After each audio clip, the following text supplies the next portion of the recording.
ఈరోజు మన topic scanner class. Scanner class అంటే ఏంటి? మనం ఏదైనా ఒక ఇన్పుట్ని నార్మల్గా అయితే ప్రోగ్రాంలో డైరెక్ట్గా మనం డిక్లేర్ చేస్తాం. ఎలా అంటే నాకు ఫర్ ఎగ్జాంపుల్ ఇంటీజర్ని నేను స్టోర్ చేయాలనుకుంటున్నాను, ఇంటీజర్ పైన ఆపరేషన్ చేయాలనుకుంటున్నాను. అప్పుడు ఏంటి, నేను ఇంటీజర్ ఈక్వల్ టు ఇలా మనం ముందు డిక్లేర్ చేసుకున్నాం. అదే ప్రోగ్రాంలో ఫర్ ఎగ్జాంపుల్ నా రిక్వైర్మెంట్ ఏంటి, యూజర్ అనేవాడు ఒక నెంబర్ కానీ ఏదైనా ఒక డేటాని ఇవ్వాలి. ఆ డేటాని మనం ప్రోగ్రాంలో యాక్సెస్ చేయాలి. అలా చేయాలనుకున్నప్పుడు మనకి స్కానర్ క్లాస్ అనేది ఉపయోగపడుతుంది. స్కానర్ క్లాస్ అనేది యూజర్ నుండి ఆ ఇన్పుట్ని తీసుకొని మనకి ప్రోగ్రామ్ అనేది రన్ చేస్తుంది. స్కానర్ క్లాస్ అనేది java.util ప్యాకేజ్లో మనకి ఇన్బిల్డ్గా ఉంటుంది. మనం దాన్ని ప్యాకేజ్ని ఇంపోర్ట్ చేసుకొని మనం దాన్ని యూజ్ చేసుకోవడానికి దీనికి మన స్కానర్ క్లాస్లో కొన్ని మెథడ్స్ ఉన్నాయి. ఆ మెథడ్స్తో మాత్రమే మనం ఈ డేటా టైప్స్ను అనేవి మనం యాక్సెస్ చేయగలం. ఆ మెథడ్స్ ఏంటనేది చూద్దాం.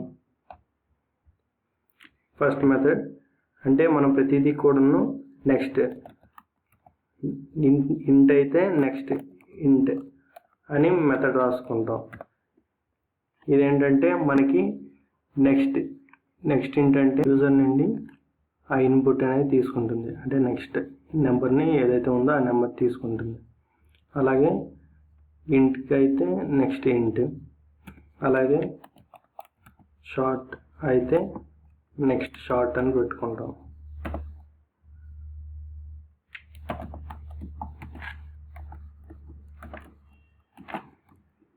ఇలా అన్నింటికి నెక్స్ట్ అని ఉంటుంది. స్ట్రింగ్కి మాత్రం ఓన్లీ నెక్స్ట్ మెథడ్ మాత్రమే ఉంటుంది. ఇలా ఈ మెథడ్స్ యూజ్ చేసుకుంటూ మన స్కానర్ క్లాస్ ద్వారా ఇన్పుట్ అనేది యూజర్ నుండి తీసుకొని మన ప్రోగ్రామ్ రన్ చేసుకోవచ్చు. ఇప్పుడు ఎలా చూద్దాం. ఇప్పుడు ఫస్ట్ నేను స్కానర్ క్లాస్ని ఇంపోర్ట్ చేసుకోవాలి. స్కానర్ క్లాస్లో ఎందులో ఉంది java.util.scanner. ఈ ప్యాకేజ్లో మన స్కానర్ క్లాస్ అనేది ఉంది. దీన్ని ఫస్ట్ ఇంపోర్ట్ చేసుకొని తర్వాత మనం స్కానర్కి ఆబ్జెక్ట్ అనేది క్రియేట్ చేస్తాం.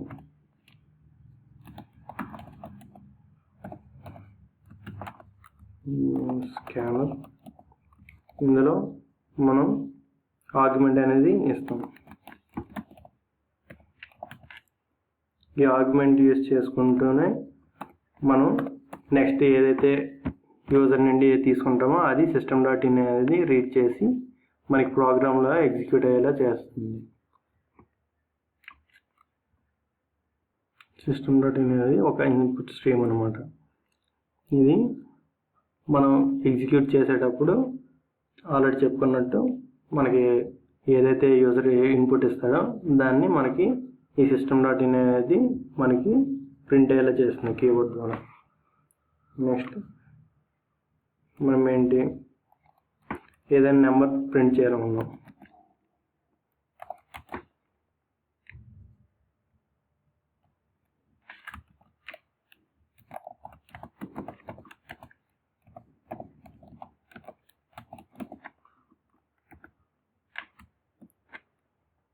ఇప్పుడు నేను ఇచ్చిన నెంబర్ని ఇక్కడ నేను ఒక నెంబర్లో స్టోర్ చేసుకుంటాను.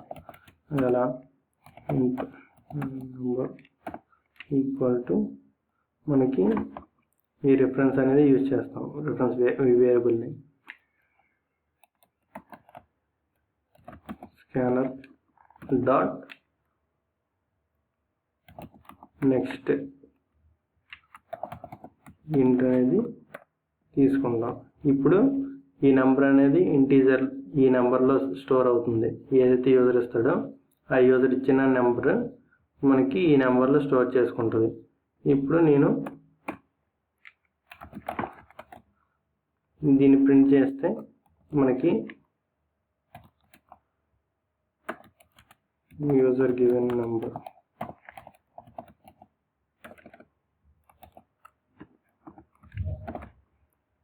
ఇచ్చి నేను నెంబర్ ప్రింట్ చేస్తే నా నెంబర్ అనేది ప్రింట్ అవుతుంది. ఫస్ట్ మనకి గివ్ ఎనీ నెంబర్ అనేసి ఇక్కడ మనకు వచ్చింది. ఎందుకు మనం ఇక్కడ ఈ సిస్టమ్ ప్రింట్అవుట్ స్టేట్మెంట్లో మనం ఇక్కడ నెంబర్ అనేది ఇచ్చాం. అంటే మనకి ఇది వర్క్ అయ్యే ముందు ఈ ప్రింట్ స్టేట్మెంట్ అనేది మనకి చూపిస్తుంది. అంటే మనం ఇక్కడ ఏం చేయాలనేది మనం జస్ట్ మన ఐడెంటిఫికేషన్ కోసం మాత్రమే పెట్టుకున్నాం. ఇప్పుడు రన్ చేసాం కదా, రన్ చేసాక వచ్చింది. ఇప్పుడు నేను ఏదైనా ఒక నెంబర్ ఇస్తాను, 123. ఇప్పుడు నేనే నెక్స్ట్ ఈ ఎంటర్ చేసిన వెంటనే యూజర్ గివెన్ నెంబర్ అని మనకి ఈ నెంబర్ అనేది ప్రింట్ అయ్యింది. ఇలా స్కానర్ క్లాస్ని యూజ్ చేసుకుంటూ మనం యూజర్ నుండి ఒక ఏదైనా ఇన్పుట్ తీసుకుంటూ ఏదైనా ప్రోగ్రామ్ చేసుకోవచ్చు. ఫర్ ఎగ్జాంపుల్ ఏదైనా ప్రోగ్రామ్ చేద్దాం.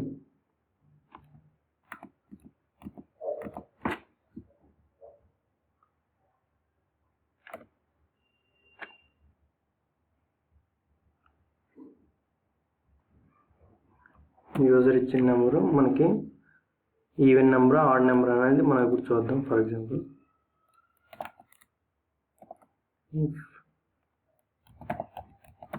Number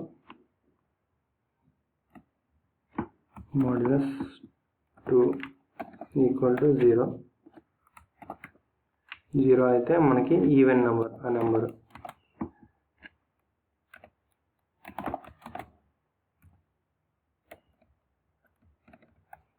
Sorry.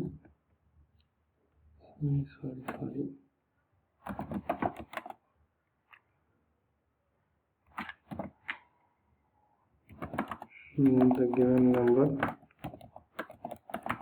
is even. నేను ప్రింట్ చేస్తే నేను ఫస్ట్ ఏదైనా ఒక నెంబర్ ఇచ్చాను అనుకోండి. ఇక్కడ నేను 242 అనేది ఇచ్చాను. ఇది ఈవెనే కాదా అని ఇప్పుడు ఎంటర్ చేసాను. The given number is even. లేదు అంటే ఎల్స్ బ్లాక్ ఇచ్చి ఇందులో మనం వేరే ఏదైనా స్టేట్మెంట్ రాసుకోవచ్చు. Given number is not a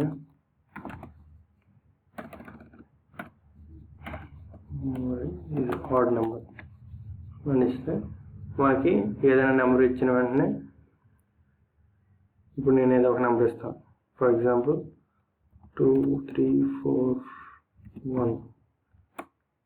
The given number is odd. ఇలా మనకి స్కానర్ క్లాస్ అనేది ఉపయోగపడుతుంది.